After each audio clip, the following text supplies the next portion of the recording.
What is plan and strategy? Plan is the ability to sit down and plan on what you really, in fact, identify what you really want. After identifying what you really want, then you make a plan on how to get it. Tosobola kubeera ng'olina ky'oyagala naye nga tolina plan gy'ogenda kikola kituukako. So plan and strategy is that reasoning capacity where you calculate, you take an analysis on all the steps you will take. Okulaba nze mbadde njala kubeera nga ntuuse wano. Kati plan and strategy oyina ocalculate.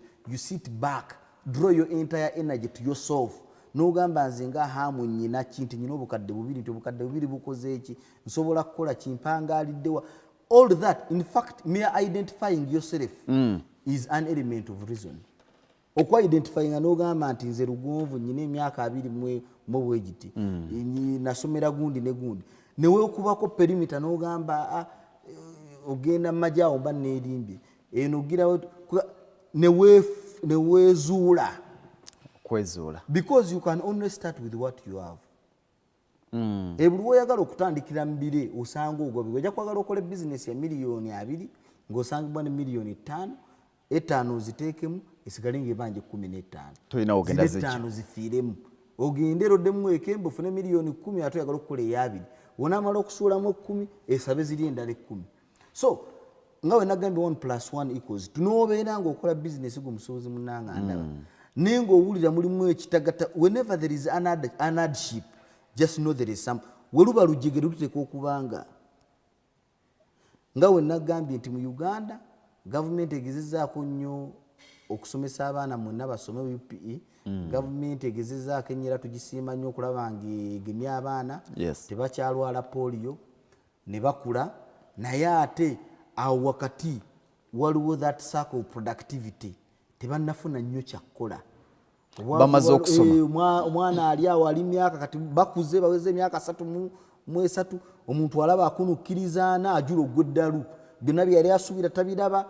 Kati omuntu oyo tewali kisobola muyamba kyonna okuggyako okusoka n'omukumaakuma within perimeters of reason, mindset change. It is never too late to reason. N'obeera eyina emyaka 5 osobola okutandikirako kyo n'okyusa obulamu bwo kuba ojaga nnyina 5 mu 5 osobola kukola kinyina capital atya. The ability to forge a way forward within the prevailing realistic circumstances is the gateway to success. Obugagga tebuliiko myaka obw'ataano asobola gaggawala. Obugagga tebuliiko myaka.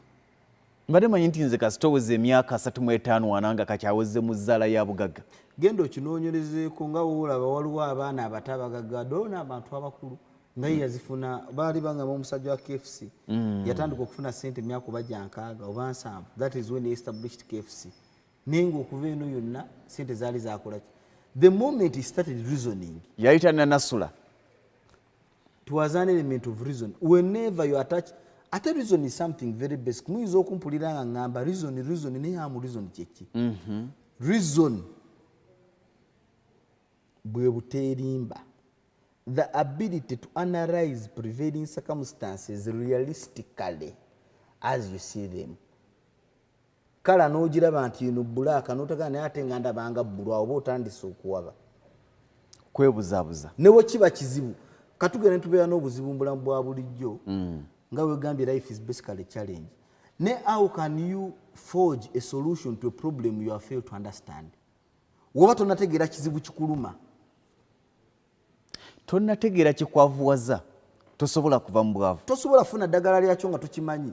The ability to draw your mind to your problems helps you identify and study critically what the actual problem is. N'ofuna ne weight yakyo. Kati ekizibu ekyo obeera otegedde n'ogamba bankebedde ndi mulwadde. W'omala okukkiriza bulamu nti ndi mulwadde ng'akamira eddagala. Kizibu bwe okitegedde naye wedda mu wakagano ogenda kufa ogenda kufiira mu masabu. Kitegedde. It is as simple as that. Abantu bangi balina ssente era bangi tubalabye. Ekimu ku bikuuma ssente z'abagagga we twagala okuzuula. Olina omuwulira nti ssente aziina, ayina obukadde, ayina obuwumbi. Oluvannyuma lw'emyaka ng'ebiri ne ziba nga tezikyaliwo. The rich and wealthy people are mentioned above. As mentioned above, have a valuable possession in common. Nsoma ku crossing from rich to wealth. Abantu awo tuyinawo obuzibu.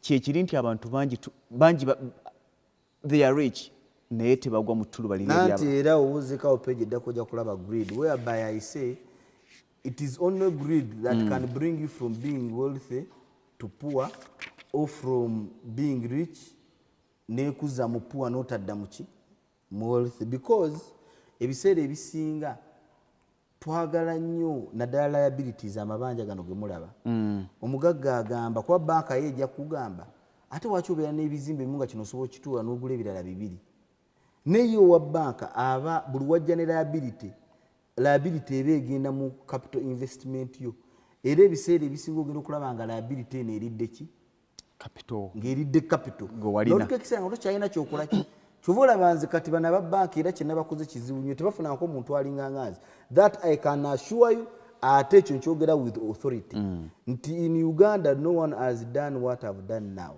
I'm the first person to break the chains out of banks because I don't have emotional attachment to things.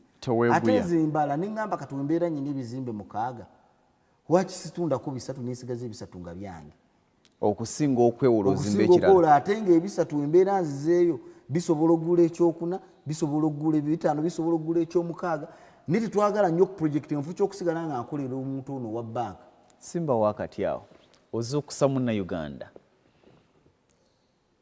bangi bakaaba oyina bw'okireese nga kigenda tuzibula bangi baganda bo ne bannyoko ekibazizza mu bwavu kwe kwewola ssente n'edduuka lye yassaamu ssente ne ligenda lyali yeewolera ssente ne yeewola ssente azimba ekizimbe n'ekizimbe kye yeewolera ssente ne we kyali kituuse ne bakitwala banka abantu tebafunye kanguyite mukisa mu ssente za banka asinti abantu bafunye mukisa mu ssente za banka zennyini ezibe mubadde mumpulira nga ndajana nti we want a change in the structural component of all the systems and policies eziri mu banking lwansonga abasajja bano bakola one way drive sente omuntu bazitwala butwazi olunaku lwotwala ekyapa kyo mu banka lwolunaku lwoluzinga property yo kyannaku nnyo naye ate kituufu lwansonga era nabagamba nti mugenda mu banka nga muli bangi buli mwakola emirimu gyanjawulo muli abantu batano waki mwenna mugwa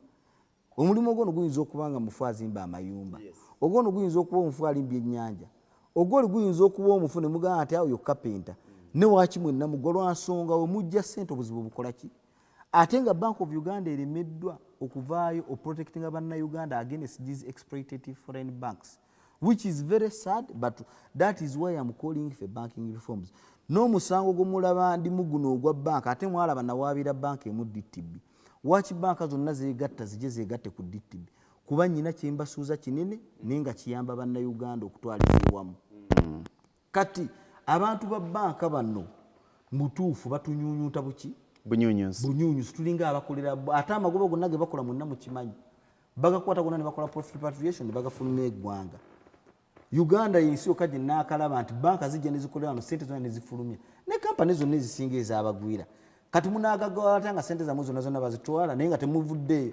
nakwegattako hamu alabye ensonga eno ate ng'alina n'obusobozi kuba temugenda kuddamu kufuna muntu nga hamu mu banka erya ettonotono kuba okulwana ne banka muyinza okuba nga abasinga temumanyi kyekitegeeza kitegeeza nze bamblacklistings sikyasobola kugenda mu banka baga nti njagala nabo banninze naye baswadde sijja kujja nalikola ebintu bino success and failure based on reason and reality. I calculate each and every move I make. The only weapon I have over you or advantage is my reasoning capacity. Tewali kyenkusinga kirala ndowooza kwefumitiriza era actually njagala otwala omukisa guno okugamba bannayuganda n'abafirika bannange mwenna abali eyo ekikyatuganye okukulaakulananga bannayuganda n'abafirika tetuyina mbeera efumiitiriza actually saagala muntwale bubi bati omanyi I'm a lawyer by profession by law we define insanity as the inability to understand what you are doing or its direct repercussion woba ekyo kyokola tomanyi kyokola obanga tomanyi kigenda kivaamu fe tukutwala ng'omulalu si buli mulalu nti akuba ki mayinja inability to reason is a temporary state of insanity olaba n'omuntu anywedde obunywa omwenge tugenda ne tugamba nti omuntu anywedde omwenge ali temporary insane mu kaseera kuwamalanga atamidde tategeera kyakola olaba osobola okubeera insane by mere having problems ne ubeera nga oli wano lugonvu ne bagamba nti omwana we afunye obuzibu afunye stroke ne bagamba nti nyumba landlord ebintu byabekanyuza ebweru ne bagamba nti abadde akubanja ali wali akutte ejjambi yakulinze wowe wakulabirako kati ogenda okuvaana okusimbula emmotoka yeeyo nga you don't have a right state of mind era ebiseera ebimu oyinza okuba nga ovuga awo n'otomera omuntu n'omutta ne bavaayo ne bagamba nti lugonvu si omuntu murder n'ogamba no it's not murder it should be reduced to manslaughter because at that particular moment in time I wasn't in the right state of mind to either know what I was doing or its direct repercussion. So in that particular direction, I would say up to an extent, we Africans in general hold a state of mental disability. Simply which is inability to reason. The moment we start reasoning, I think that the only solution to that is adjusting our mindsets in the direction of reason.